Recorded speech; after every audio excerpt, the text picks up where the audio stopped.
Hi everyone, today we are talking about gravitation. Gravitation is the force that you and I probably we have the closest work in relationship with, but it's not only what sticks everything to the ground and make it fall down, but explains how stars and galaxies forms and describe how they can die. But even if we can't watch them in action, gravitation is more complicated than it appears. Generally, I think of gravitation in two ways. The way that Isaac Newton described it and the way that Albert Einstein described it.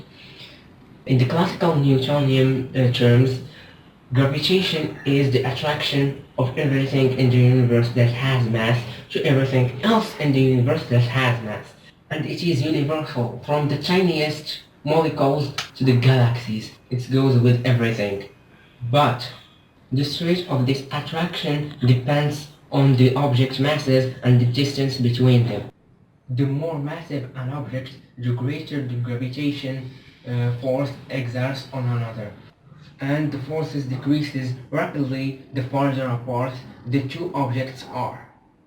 The force of gravitation is proportional to the product of the two objects' masses and inversely proportional to the square of the distance between them.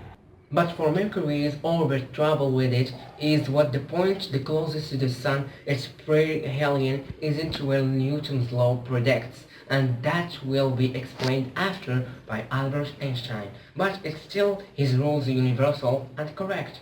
Albert Einstein, he entered the term space-time like a fabric of universe, and with his theory of general relativity basically said that objects that either have mass or energy distort that fabric. In the case of Mercury, the closest we get to the Sun, the more the Sun's huge mass curves space-time, what effectively caused that point of perihelion to move.